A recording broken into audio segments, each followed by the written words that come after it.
यह एक ऐसा विषय है जो हम भारतीय होने के नाते हर किसी को जानने का हक है और जानना चाहिए भी, क्योंकि ये एक ऐसा विषय है, संविधान यानी कि हमारे लोकतंत्र का एक धर्म ग्रंथ है। जैसे हमारे अपने रिलीजन में एक धर्म ग्रंथ होता है, ये हमारे भारतीय होने का धर्म ग्रंथ है। और इसको बनाने में हमारे संविधान निर्माताओं ने जितनी मेहनत की है, कई बार हमारे आलोचक जो होते हैं उन्होंने कई बार कहा है कि बैग ऑफ बॉरोइंग्स यानी कि उधार का थैला। लेकिन कभी भी अगर आप बहुत अच्छे से पढ़िए तो ये बैग ऑफ बॉरोइंग या उधार का थैला होते हुए भी उन्होंने भविष्य की संभावनाएं देखते हुए ही बहुत ढेर सारी चीजें उसमें आत्मार्पित की हैं, उसमें बहुत ढेर सारी चीजें ली हैं कि भविष्य में कल कुछ भी हो सकता है। इसलिए उन्होंने ही क्वाजी फेडरल या अर्ध संघात्मक व्यवस्था ली। उन्होंने पूरी तरीके से फेडरल सिस्टम या पूरी तरीके से यूनिटी फॉर्म ऑफ गवर्नमेंट नहीं लिया। तो भविष्य की संभावनाओं को भी देखते हुए कि आगे चल करके इतने सालों बाद पता नहीं कैसी चीजें हमारे संविधान में चेंजेस चाहेगी, हमारी जनता क्या चाहेगी, उन्होंने सब चीजों को देख करके फिर इतना बड़ा काम किया है। लेकिन कुछ बेसिक चीजें ऐसी हैं जो जिनके बारे में हम पॉलिटिकल साइंस के स्टूडेंट होकर के भी बहुत सारी चीजें नहीं जानते हैं कि संविधान निर्माताओं ने मेहनत कितनी की थी, कैसे कैसे उन्होंने इस चीज को ये किया था। 1947 में हम आजाद हो गए थे, एक अंतरिम गवर्नमेंट या अंतरिम सरकार बना दी गई थी, लेकिन कोई ऐसी व्यवस्था नहीं की गई थी कि जो ब्रिटिशर्स से हमें पूरी तरीके से मुक्त करे। ऐसे में उन्होंने 2 साल 11 महीने और 18 दिन का समय लगा करके ढेर सारे संविधानों का अध्ययन करके फिर एक निचोड़ निकाला और इसके बाद कहा गया कि दुनिया का सबसे बड़ा लिखित संविधान है ये। इसके अलावा कहीं पे भी इतना बड़ा लिखित संविधान कहीं पर भी नहीं है।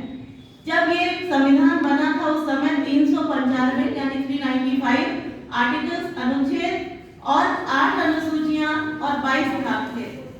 धीरे धीरे जो अभी हमने कहा कि फ्लेक्सिबल क्वाजी फेडरल है, तो फ्लेक्सिबिलिटी के चलते बहुत ढेर सारे संशोधन हुए, अमेंडमेंट्स हुए, उनके जरिए हमारे संविधान में बहुत सारे चेंजेस भी आए हैं। लेकिन अब यहाँ पर संविधान दिवस मनाए जाने के कारण क्या था, क्योंकि 26 नवंबर को ही हमारे संविधान का ड्राफ्ट बन के तैयार हुआ था, मसौदा बन करके तैयार हुआ था। इसकी वजह से ही 26 नवंबर को संविधान दिवस मनाए जाने के बारे में सोचा गया। ये संविधान जो बनाया गया 1950 में 26 जनवरी को लागू किया गया।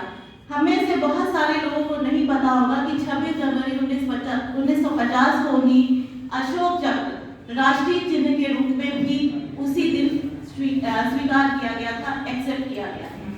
हम जानते हैं अशोक चक्र के बारे में, लेकिन बहुत सारी उसकी ये सारी चीजें नहीं जानते हैं।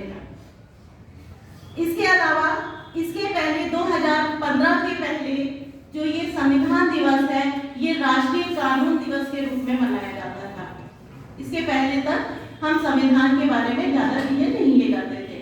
जब ये संविधान लिखा गया था उस समय 3 प्रतियों में लिखा गया था। ज्यादातर हम लोग पढ़ते कि 2 प्रतियों में लिखा गया था, हिंदी और इंग्लिश, लेकिन 3 प्रतियों में लिखा गया था। 2 प्रतियां जो कि वो हिंदी में थी, जो कि आपकी इटैलिक जो आपकी लैंग्वेज है उसमें करके दिया गया था, जो कि अभी भी आपके इंडियन पार्लियामेंट जो है संसद के सेंट्रल हॉल में हीलियम गैस का जो एक बॉक्स रखा गया उसमें ओरिजिनल कॉपी रखी गई है। हीलियम गैस इसलिए रखा गया है ताकि वो खराब ना हो सके। आप देखते हैं कि हमारे पुराने किताबें या बुक्स जो होती हैं येलो हो जाती हैं, कहीं ना कहीं खराब हो जाती हैं, इसकी वजह से उसको वैसा रखा गया है।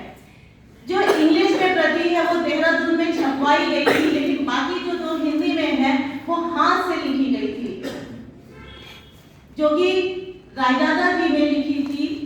और इसके बाद फिर ये संविधान सभा में प्रस्तुत की गई थी, संविधान सभा के द्वारा पास की गई थी। उसमें जब संविधान सभा के द्वारा ये पास की जा रही थी उस समय 15 महिलाएं भी उसमें शामिल थी। बहुत सालों बाद आज के टाइम में आकर के महिलाओं को कुछ हक मिले, लेकिन ऐसा नहीं है। ये हक बहुत सालों पहले भी था, संख्या कम थी। संविधान में ऐसा नहीं है। हमारे जैसे क्रांतिकारियों में भी महिलाओं ने बहुत महत्वपूर्ण भूमिका अदा की है, वैसे ही उस संविधान सभा में या संविधान को बनाने में भी महिलाओं ने बहुत महत्वपूर्ण भूमिका अदा की है। अब इम्पोर्टेंट ये है कि संविधान में बहुत सारी ऐसी चीजें ली गई है, बहुत सारे ऐसे वर्ड, जैसे सबसे पहले हम बात करते समाजवादी। क्योंकि हम एक ऐसे लोकतांत्रिक देश में रह रहे हैं जहां पर हम हमेशा सुनते आए थे कि हिंदी, हिंदू, हिंदुस्तान। हिंदी एक लैंग्वेज ना होकर के हमारी संस्कृति के साथ जुड़ी जाती थी। हिंदू होने का मतलब होता था एक हिंदुस्तानी होना, ना कि कोई संप्रदाय के आधार पे बटा हुआ व्यक्ति। और हिंदुस्तान यानी पूरा हमारा देश। तो इस वजह से जो ये संविधान बनाया गया उसमें समाजवादी व्यवस्था को रखा गया, सोशलिज्म को रखा गया, यानी एवरीवन इज इक्वल हियर, चाहे वो किसी भी पद पर कार्यरत हो, वो इक्वल है।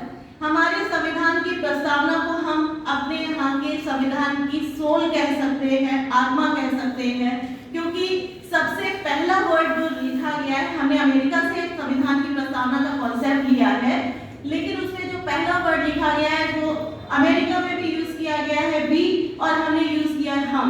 जो ये अभी सर ने शपथ दिलाई थी उसमें लास्ट में हमने बोला था कि अधिनियमित, आत्मार्पित और अंगीकृत करते हैं, यानी कि जो पहला वर्ड यूज किया हमने हम यानी वी यानी आम जनता, यानी डेमोक्रेसी को वहां पे वो दिखाता है। सबसे पहले प्रस्तावना के द्वारा ही डेमोक्रेसी को इस्तेमाल कर लिया गया कि ये पूरी तरीके से एक डेमोक्रेटिक स्टेट है। हम बात करते हैं कि हम अधिकार हमेशा मांगते हैं। हमारे संविधान निर्माताओं ने उस समय ही अधिकारों को भी शामिल कर लिया और उनको नाम दिया फंडामेंटल राइट्स, मूल अधिकारों का नाम दिया, जो कि कॉन्सेप्ट हमने अमेरिका से लिया है। अमेरिका के संविधान में बहुत कम आर्टिकल्स लिखे गए हैं, वहां पे जो ये मूल अधिकार हैं इनको उल्लेखित किया गया है, लेकिन हमारे यहाँ पे बाकी और चीजों को भी उल्लेखित किया गया है, लेकिन मूल अधिकारों को भी शामिल किया गया है, यानी आम जनता को अधिकार दिए गए हैं, लेकिन उसके साथ ही कर्तव्यों को भी जोड़ दिया गया है। और ये कर्तव्य जो है ये हमने यूएसएसआर, जो सोवियत संघ कहा जाता था, आप लोग जानते होंगे कि यूएसएसआर या सोवियत संघ क्या था, 1990 के पहले इस नाम से जाना जाता था। तो वहां से हमने लिया था, क्योंकि समाजवादी व्यवस्था वहां से ही हमने ली थी। तो मूल कर्तव्य यानी हमारे कुछ कर्तव्य भी निर्धारित किए गए थे संविधान निर्माताओं के बाद में शामिल किया गया। उन कर्तव्यों को तो 51A के द्वारा